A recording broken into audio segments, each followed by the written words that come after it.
Penurunan revenue, demikian ungkapan kawan-kawan di rumah sakit. Sejak pandemi COVID, masyarakat takut datang ke rumah sakit, kecuali terpaksa sekali bila ada keluarga dekat yang dirawat inap. Jika teknologi kedokteran demikian maju, lalu mengapa wabah ini tidak kunjung tertangani di negara maju? Pola pikir yang menganggap kondisi sakit sekedar masalah fisik telah menjauhkan kita dari kearifan budaya tradisional yang menekankan akan pentingnya keseimbangan dan keharmonisan antara manusia dengan manusia, manusia dengan alam, manusia dengan Tuhan. Ajaran ini dikenal dengan nama Trihita Karana. Mari kita buka pikiran, apakah kesehatan hanya menyangkut tubuh fisik saja?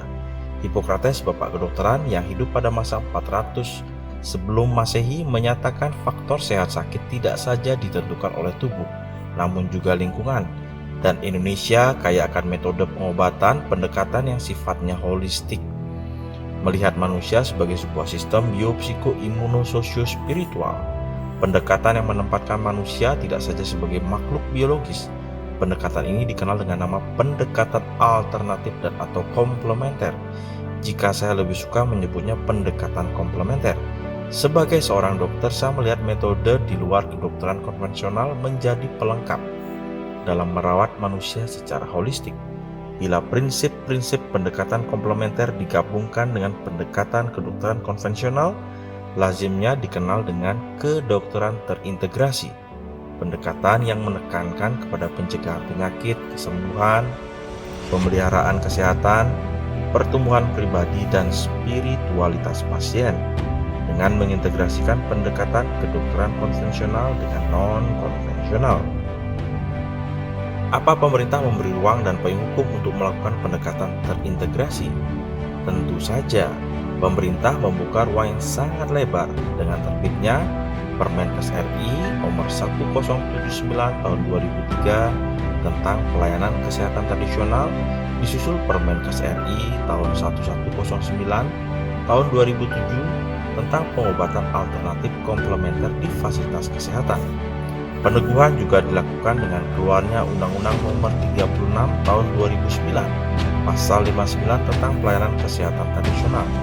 Tidak sampai di sana, pemerintah mengeluarkan Permen Nomor 103 Tahun 2014 tentang pelayanan kesehatan terintegrasi. Masih kurang. Untuk mendukung medical tourism, Gubernur Bali Bapak Iwayan Koster menerbitkan Pergub Nomor 55 Tahun 2019 tentang pelayanan kesehatan tradisional Bali, yang bila mana pelayanan kesehatan tradisional atau non-konvensional itu dilaksanakan oleh tenaga kesehatan, khususnya jika dilakukan dokter, maka disebut sebagai pelayanan kedokteran terintegrasi. Model pelayanan ini sejatinya tidak asing. Katakanlah dokter bedah.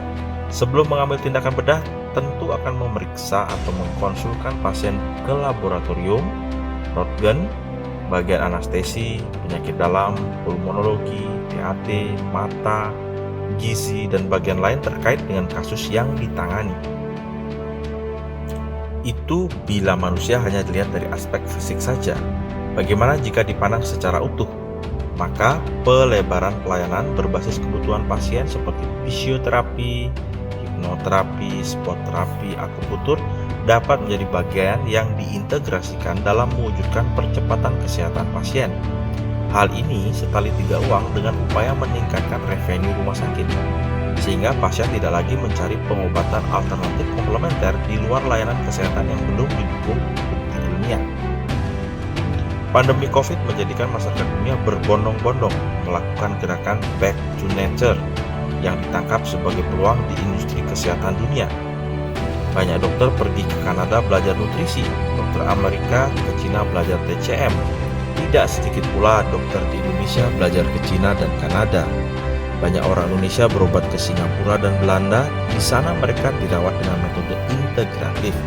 Bagaimana dengan Indonesia? Kita mewarisi berbagai metode pengobatan tradisional. Bila pemerintah dan industri rumah sakit serius menggarapnya, maka akan berpotensi menarik pasar kesehatan baik domestik dan mancanegara dalam tema medical tourism berbasis budaya.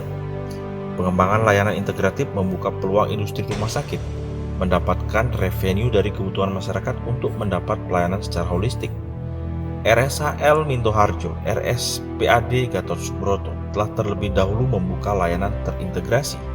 Bahkan RSAL Dr. Ramlan Surabaya sudah tahun 2000-an membuka layanan hiperbarik dan akupuntur. Di Bali, RSU Kasih Ibu menangkap peluang ini dengan menghadirkan layanan Bali Physio and Sport Injury, menjadi layanan pertama di Bali yang memungkinkan pasien mendapatkan layanan tambahan seperti sport terapi, hipnoterapi, nutrisi, meditasi, dan fisioterapi dalam satu atap pelayanan terintegrasi. Di dalam krisis terdapat dua hal, kemelaratan dan kesempatan. Tergantung kitanya mau memilih yang mana, terpuruk dan meratapi kondisi atau bangkit memanfaatkan peluang untuk berbagi.